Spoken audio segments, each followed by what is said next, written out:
Are you leaving gains on the table by ignoring one of the most underrated horizontal pulling movements in calisthenics? Then this video is for you. In today's video, we're breaking down the standard versus narrow grip ring row. This isn't just about hand placement, it's about smart programming, precise muscle targeting, and improving your pull-up mechanics for long-term performance. Before we dive in, let me know in the comments, what's your preferred go-to exercise, the bodyweight row or the ring row? Let's break down why horizontal pulling matters. Calisthenics tends to be push dominant. Planches, dips, pseudo push-ups, all of these exercises hammer the anterior chain. Without horizontal pulling, you risk scapular imbalances, weak posterior chain development, and shoulder instability that leads to overuse injuries. The ring row fixes that. They're joint friendly, scalable, can build huge back strength. They'll build shoulder durability, all while balancing out your pushing. So what makes the narrow grip ring row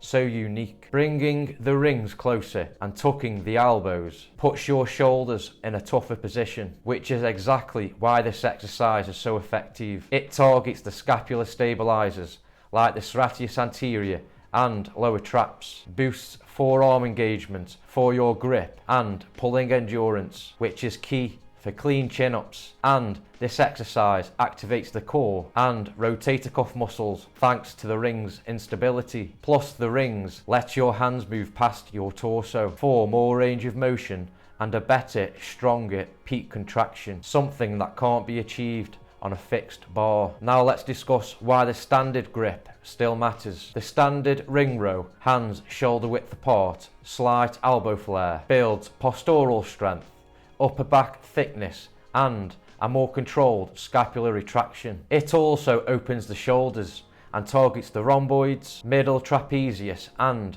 rear deltoid muscles, which is perfect for fixing rounded shoulders. This grip also mimics the ring muscle up transition, making it great for explosiveness and scapular control. Its open, stable setup is beginner friendly and ideal for rehab or long-term joint-friendly progress. And since this exercise is bodyweight based, it's scalable, making this exercise perfect for long-term progress. So you might be wondering, can't I just use a fixed bar? Yes, you can, but here's 4 reasons why the rings are so superior. The natural wrist rotation protects your elbows and shoulders by allowing your joints to move freely through a safer, more controlled range. Dynamic instability forces activation of the core and smaller stabilizer muscles, giving you more total body engagement throughout every rep. A mobile training surface also means the rings move with you, closely mimicking the ring transitions. Instant scalability. Simply adjust your body angle to make the exercise harder or more easier. The bodyweight row performed on a fixed bar has its place, but ring rows are smarter,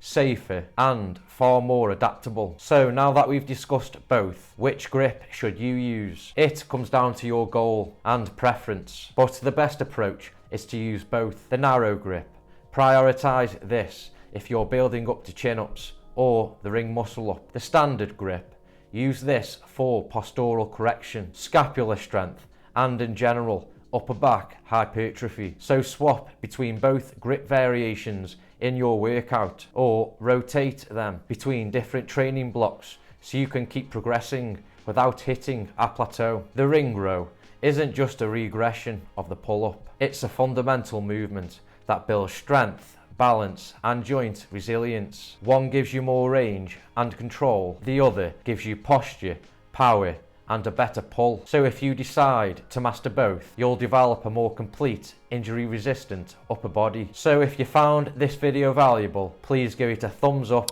a like, and don't forget to subscribe, as it really helps my channel to grow. Also, if you want to learn the science behind the chin-up or the pull-up, click the link at the end of the video where I break down the science behind each one. So thanks for watching another video. Stay strong and stay consistent, and I'll see you in next week's video.